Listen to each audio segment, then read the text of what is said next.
Hello everyone, and welcome back to Let's Play Kerbal Space Program with me, Alfapiomega. Now I wanted to say thank you very much for all the comments, likes, and I would especially like to thank the two guys who started requesting more episodes, because it makes me happy when people enjoy my playing and my Let's Plays, but it makes me double happy or especially happy when you request games like Kerbal Space Program, of which there are millions of episodes on YouTube. So thank you, and I'm here to give you what you wanted. So last time we left off with the fail of the KESAT Mk satellite. As bad as it was, I don't think it was really such a bummer, because it taught us something. It taught us that the original satellite that I designed was flawed. Let's look at the design and find the bad parts. Well, basically the satellite, though it seemed promising, turned out like a huge bummer. It didn't have enough energy. The solar panels were not able to provide it with enough new energy. Well, it didn't have enough energy to start with, and it didn't have enough solar panels to feed energy to it, and it was generally bad design. Now, I reacted to this by creating the KESAT Mk, which you saw at the very end of the last episode. Now, mind you, this was a joke, basically. This was never supposed to go up. However, as many jokes, it taught me something. It was a template on which I applied my, well, dreams, I would say. So, basically, more batteries, about 4 times more energy, that is, more solar panels, more satellite dishes, more fuel, and, well, dropping the RCS, because that one was really not necessary. Now, this seems like a good design. You know, theoretically, forget about how it looks. It would have more energy, more connections, and that would fix all the problems. Now, you need to make this compact, though, to work and to be able to go up. So this is where the final product that we are going to carry up tonight comes into play. I give you the KESAT Mk. Now, apart from being wicked cool, it's actually having all that I wanted to have. It has more fuel, it has more energy, it has the 4 large batteries, which each gives 400 energy, compared to about 100 originally. So that gives it exactly 4 times more energy. It has 4 huge 1x6 solar panel devices, which should give it, well, a huge amount of energy. That's how much it's gonna get. It also has 4 basic solar panels up here in case of any malfunctions occur. And it has 4 of these wicked cool, well, these are not omnidirectional, these are, wait, where is it? It's sub-assemblies here. These are deployable communications. Okay, it's not omnidirectional. Yeah, it's a dish. Okay, these are dishes. Well, I know that, but I found there was another term for their function. So these 4 will work as a gateway to the universe. First, the Omnis will connect to other satellites in orbit. This one should be pointed to Kerbin and connect to Kerbal Space Command. And these ones will take care of the rest. You can see that they cover quite a lot of territory. They have about 45% angle, I believe. Oh, 45 degrees. Cool. So they have even more. So they should cover all of this territory in their range. So together they should pretty much cover everything that is beyond this. And if we manage to get enough satellites into orbit, they should work out just fine. And for that, I have designed a new lifter, the KESAT Mk lifter, which is a simplified version of the original subassembly lifter Mark 1, which basically have 6 engines. But when I was counting it and looking at the design, I found out that I'm making it way too complicated. There's no need for that much fuel or that much shenanigans at all. These 2 booster rockets should be all that it takes to get to orbit, well, to orbital height, and this one should have enough fuel to take it to its place and back in one piece. So this is what I am going with, and hopefully that's gonna work. Yeah, I think this is what works. On a side note, once we get at least 2 of these babies up in orbit, I think I might drop this entire little module, and they should be carried automatically because there will be enough satellites in there to control it. But for now, I'm just gonna go with this. So I'll see you on the launch pad. Welcome to the launch pad, where Alfred is already ready to launch this baby up in space. Now, we got everything retracted, and it seems that it should work. So let's turn the SAS on, do a simple visual check. Everything seems to be fine. I'm just hoping that these stages are set correctly because I had to redesign them. Okay, we'll have the booster start first, then we'll drop them, start all of the engines, then remove these boosters, remove this and start a new engine, move the last thing, parachute. Okay, I'm quite content this will work. What do you say, Alfred? Yay! Okay, so far so good. We're going straight up. Straight up. It's perfect. Perfect. Okay. Now to drop them. Okay, I'm not gonna be crazy here. We don't want this to spin out of control. We're still gaining speed, so that's fine. No, this thing. Now, I did a small change in my flight plan too, because I think that 1,000,000 kilometers or 1,200,000 is a bit of an overkill. We'll go for something like 600,000, which is what the people who know this mod recommended. So I'm gonna lower the bait and go for about 550,000, and we should be fine then, I guess. I guess we shall see. You know, you never know until you try. So let's just go a bit faster.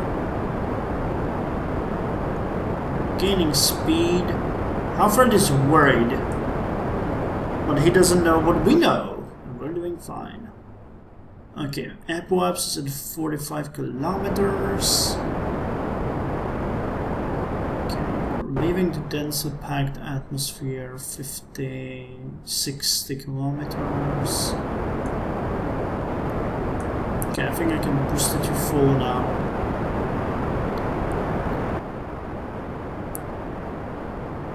Okay, 100 kilometers mark. Still going up. There's Kerbal Space Command, as seen from 50 kilometers. 150. Okay, soon will be time to get rid of the boosters.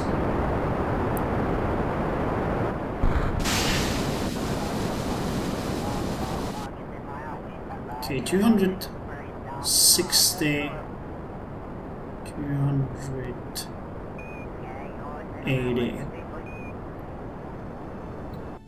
300. 330. Okay, we're almost there. Almost there. 300. 400,000. Yeah, we got a lot of fuel. Okay, we're gonna decrease the output because we are approaching our target apoapsis. I'll go for 515. It seems like a desirable. Okay, 515 and 156 kilometers. Nice. So what I'll do now is I'll start extending these equipment thingies. That's professional talk right there.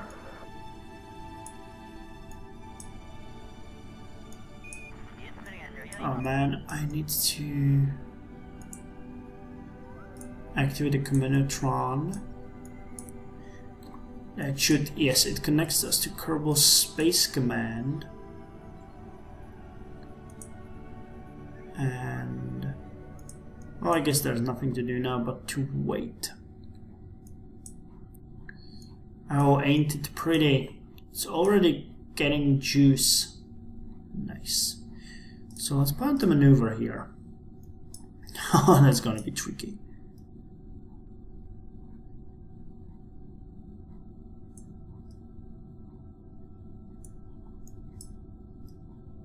Oh, this is going to be tricky. This is going to be tricky, and it's going to change an insane amount depending on how I position this. Okay, this seems pretty cool. 930.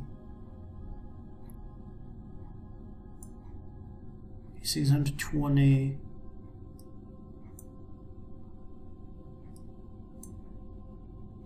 540 and 457. Okay.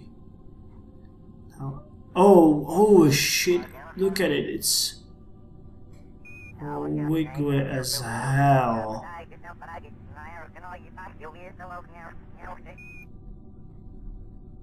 Oh boy, I don't really like that. Hopefully it's not gonna do something to the operation. Okay, let's secure it with SAS. And we are... well, we're not almost there, but holy crap, that's vigorous. Oh, it's way too vigorous. Should have secured it a bit better than that, yeah, my bad, but what can you do? There's no better equipment available.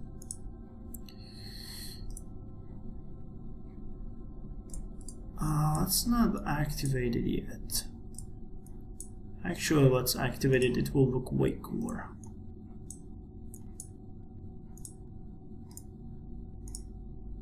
Activate. Okay, still the juice is flowing in the right direction. And I think the time has come to... okay, we have still a lot of time to the nodes, so it should be fine. Okay, let's activate this one as well, so that we know. Yeah, and we're immediately connecting to everything in the vicinity. It's pretty cool, pretty cool. Satellite seems to work. Okay, I'm a bit afraid of the Kraken and stuff like that, but we should be fine. We should be fine.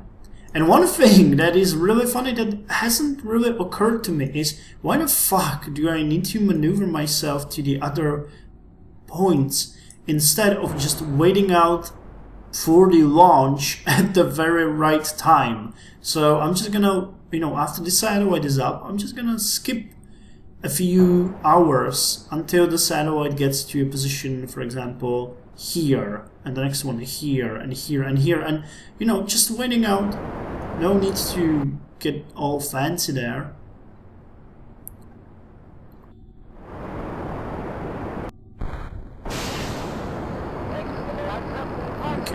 Should still have enough fuel there.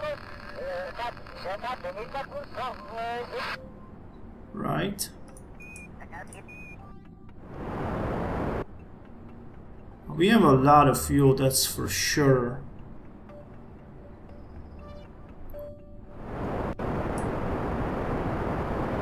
You know, that's our only fuel. So I'd be glad if we had some to decelerate there.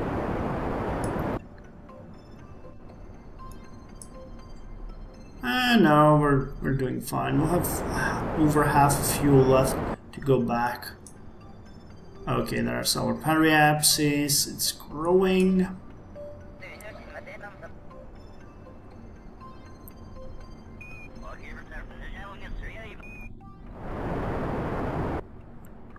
Cool, 200,000, 300,000 on my mark.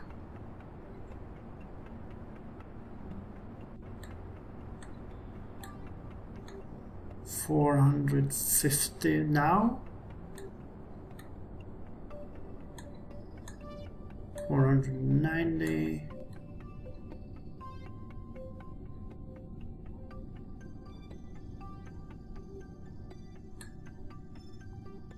Okay, I think the satellite is in a good position. It's 580. I will just decrease it after it's there. So, you get connection with Kerbal Space Command? Yes, you do. So let's decouple here. Wow, it looks so cool. Look at it. It's like a satellite. It is like a satellite. So now what I have to do is I need to get these guys home. Oh, actually, just Alfred. So the best possible choice would be probably to do a retroactive burn there, which would just change it. Do we have enough fuel for that? I think we do. How's the satellite? Let's see what it's gonna do.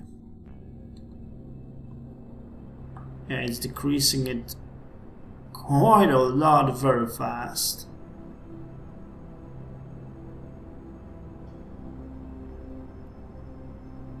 $200, $150. Okay, 92. I'm gonna keep some fuel for the return trip. Okay, my Kerbal Space Program is flickering. It is flickering and I don't know what's happening. Now let's see, can I target and work with you? Yes, it works! It so freaking works and it has so much energy. It has so much energy. We have to shoot a few up there though, because we're gonna lose control of it once it gets away from Kerbal Space Command. It's a bit of a bummer, but oh, what can you do? It has an engine of its own, so I'm gonna activate it just in case we need it, but we don't. That's the beauty of it. So let's switch to the lifter ship again, and this time what we're gonna do, I would like to slow this baby down, so no, wait. I'll just let it go on its way here, and I'll decrease apoapsis here as well.